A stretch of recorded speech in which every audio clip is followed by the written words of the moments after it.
नमस्कार मंडळी, आपल्या सगळ्यांचे स्वागत आहे एका नवीन व्हिडिओमध्ये.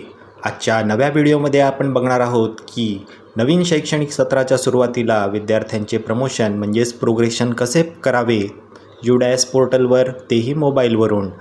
चला तर आपण आपल्या मोबाईलमध्ये लाईव्ह डेमो बघूया. यासाठी मी UDAS प्लस हे वेबसाईट ओपन करून घेतो. त्यासाठी मोबाईलच्या क्रोम ब्राउझरमध्ये जाऊन UDAS असे टाईप करून घेतले. इथे आता आपण UDAS प्लस असं निळ्या अक्षरात बघू शकतो.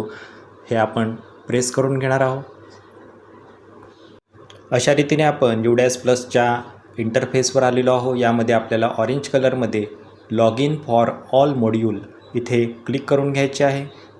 इथे क्लिक करून घेतल्यानंतर आपण इथे स्टेट सिलेक्ट करून घेणार आहोत. मी महाराष्ट्र हे स्टेट सिलेक्ट करून घेतो आणि गो हे ऑरेंज कलरचं बटन दाबून घेतो. आता आपण वेगवेगळे मॉड्यूल बघू शकतो. यामध्ये आपण स्टुडंट मॉड्यूलवर काम करणार आहोत आणि त्यापुढे ऑरेंज रंगाचं बटन मी दाबून घेतो. अशा रीतीने आपण UDAS स्टुडंट पोर्टलवर आलेलो आहोत. इथे आपल्याला आपल्या शाळेचा UDAS कोड हा युजर नेम म्हणून आणि पासवर्ड टाकून घ्यायचा आहे. खाली कॅप्चा दिलेला आहे तो टाकून घ्यायचा आहे. अशा रीतीने आपण लॉग इन झालेलो आहोत. तर बघू शकता की आपल्याला रेड कलरच्या पट्टीमध्ये 2026-27 मध्ये विद्यार्थ्यांना प्रोग्रेशन करण्याची इथे टॅब दिसत आहे. इथे आपण बघू शकतो की आपल्या इयत्तेमध्ये, आपल्या शाळेमध्ये आपण सगळ्या इयत्तेत 00 पट दिसत आहे. प्रोग्रेशन ॲक्टिव्हिटीनंतर आपल्याला हे विद्यार्थी दिसायला लागतील. तर यासाठी आपण डाव्या हाताच्या मेनू बारमध्ये स्टुडंट मॅनेजमेंट अँड प्रोग्रेशन हे बटन दाबून घेतलेलं आहे. इथे आता प्रोग्रेशन ॲक्टिव्हिटी हे सब टायटल आलेलं आहे. तिथे आपण प्रेस करून घेणार आहोत.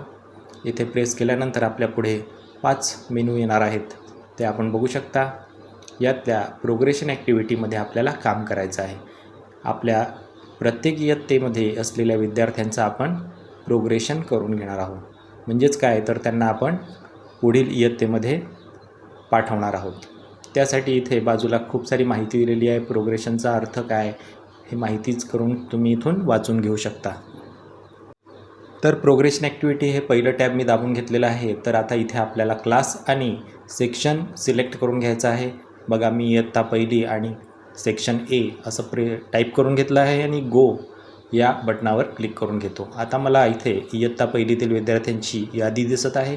त्या यादीपुढे मला ही थोडी माहिती भरून घ्यायची आहे आणि त्याच्या पुढील अपडेट हे बटन दाबून घ्यायचं आहे. एकदम सोप्या पद्धतीची माहिती आहे. यामध्ये आपल्याला विद्यार्थ्याचं स्टेटस निवडायचं आहे, म्हणजे त्याला पास किंवा नापास या पद्धतीने आपण दाखवून घेणार आहोत. त्यानंतर आपल्याला विद्यार्थ्याचे एकूण उपस्थितीचे दिवस, मागील सत्रामध्ये तो किती दिवस उपस्थित होता ते दिवस भरून घ्यायचे आहे आणि त्यानंतर त्याला मागील इयत्तेत आपण प्रमोट केलं, एक्झामिनेशन दाखवलेली आहे, तर त्याला त्या एक्झाममध्ये किती टक्के गुण होते ते आपल्याला 0 ते 100 या आकड्यामध्ये भरून घ्यायचं आहे. आपण जेव्हा उपस्थित दिवस भरू तेव्हा ते 250पेक्षा कमी संख्येमध्ये भरायचे आहे आणि टक्के जेव्हा आपण भरणार आहोत ते 0 ते 100 या आकड्यांमध्ये भरून घ्यायचं आहे. व्यवस्थित आपण टक्के भरून घेतलेले आहे. त्यानंतर आपण इथे ही जी माहिती आपण जिथे भरत आहोत त्याच्याच डाव्या बाजूला त्या विद्यार्थ्याचं नाव वगैरे आहे, पण आपण ते दाखवलेलं नाही. आता इथे आपण तो विद्यार्थी शाळा सोडून गेला आहे की study in the same school, म्हणजे त्याच शाळेत पुढील इयत्तेत जाणार आहे, ते आपण निवडून घेतलेलं आहे. त्यानंतर आपण त्याचं सेक्शन निवडून घेतलेलं आहे. तो बघा, आपण पाहू शकतो की तो क्लास सेकंडमध्ये सेक्शन A मध्ये जाणार आहे आणि त्यानंतर अपडेटचं बटन दाबून घेतलेलं आहे. आता या विद्यार्थ्याचं प्रोग्रेशन सक्सेसफुल झालेलं आहे. अशाच पद्धतीने आपण दुसऱ्या विद्यार्थ्याचंसुद्धा एक्झाम दाखवणार आहोत, त्याला मिळालेले गुण आणि त्यानंतर त्याने उपस्थित असलेले दिवस, तसंच त्याचा स्कूलिंग स्टेटस म्हणजे तो त्याच शाळेत शिकत आहे हे सुद्धा आपण दाखवून देणार आहोत आणि त्याचं क्लास 2 मध्ये गेल्यानंतरचं सेक्शन हे सुद्धा आपण निवडून अपडेटचं बटन दाबून घेणार आहोत.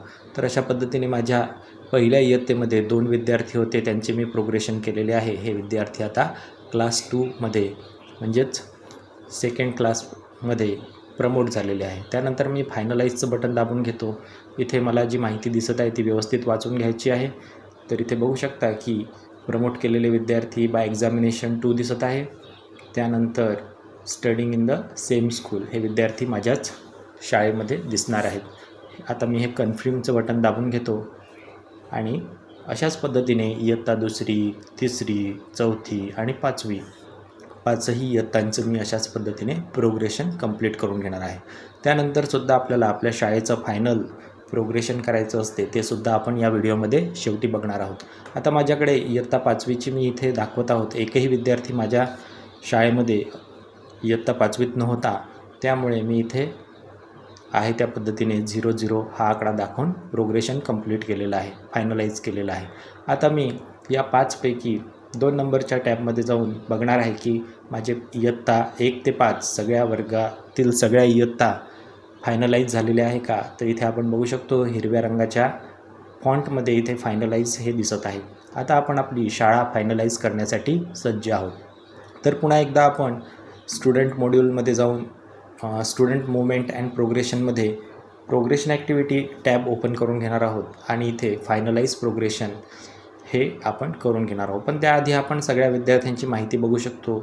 यामध्ये आपल्याला सगळ्या विद्यार्थ्यांची प्रोग्रेशन डन असं स्टेटस दाखवत असेल आणि वरसुद्धा टोटल एनरोल स्टुडंटपैकी कंप्लीटचा आकडा दाखवत असेल. तर इथे माझे 13पैकी 13ही विद्यार्थ्यांचं प्रोग्रेशन कंप्लीट ते दाखवत आहे. त्यामुळे मी आता फायनलाईज प्रोग्रेशन हे शेवटचं काम करून घेणार आहे.